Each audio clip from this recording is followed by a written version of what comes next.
Good evening. My topic is inflation lessons.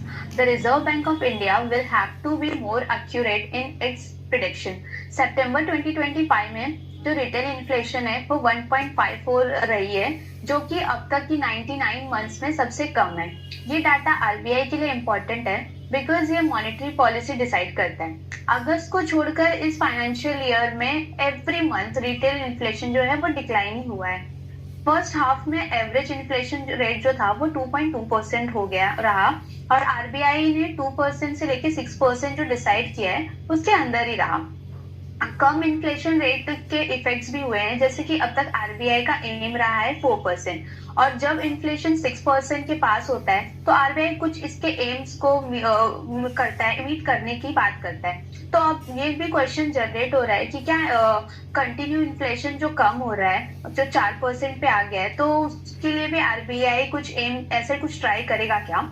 और क्या बोलते हैं कि कंटिन्यूअसली रिटेल इन्फ्लेशन की जो मीनिंग है, मतलब ये है कि मार्केट में डिमांड जो है वो कम हो रही है और जो सप्लाई है वो ज्यादा है।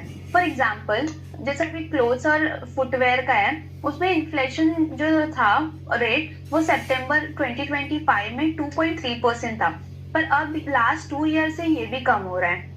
चाइना से कंपैरिजन किया गया है कि जैसे चाइना में भी ऐसे ओवर सप्लाई की प्रॉब्लम्स हो रही थी, तो उन्होंने भी फॉरेन डिमांड्स की जो डिपेंड होना पड़ा था उनको। और इंडिया इस मामले में थोड़ा अलग है क्योंकि उनका टैरिफ स्ट्रेस भी है, जो उनका एक्सपोर्ट पे असर हो रहा है उनके। गवर्नमेंट ट्राई कर रही है कि इनकम टैक्स और जीएसटी जो है उसको थोड़ा सा छूट दिया जाए, और जिससे कि मतलब उनकी डिमांड इंक्रीज हो। बट लोग इस छूट को की जो मिल रही है उससे वो सेविंग्स कर रहे हैं या फिर अपना डेप्ट खत्म कर रहे हैं, यानी कि डिमांड इंक्रीज नहीं हो रहा है। तो थोड़ा जीएसटी कम करने से थोड़े टाइम के लिए डिमांड इंक्रीज हुआ था, फिर वही रुक गया।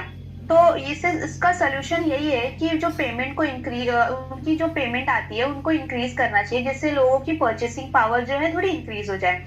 और पर्सनल एरिया जो बिजनेस है उसमें भी इन्वेस्टमेंट बढ़ना चाहिए। और ये भी अच्छी बात है, ये अच्छा साइन है कि पहले जो था, पहले क्वार्टर में जो पर्सनल इन्वेस्टमेंट थे वो उसको अनाउंसमेंट ज्यादा थी, हो रही थी बढ़ने की। बट वो सिर्फ अनाउंसमेंट ही नहीं रहना चाहिए, जो कि वो रियल में भी बढ़ना चाहिए, ऐसा है। और आरबीआई ने भी दिसंबर के मतलब जो मॉनेटरी पॉलिसी कमिटी है उसमें इंटरेस्ट रेट को कम कर सकते हैं, और जबकि रिटेल इन्फ्लेशन इतना कम हो और इंटरेस्ट उतना ही रहेगा, तो आरबीआई को कमोडिटेशन करना चाहिए।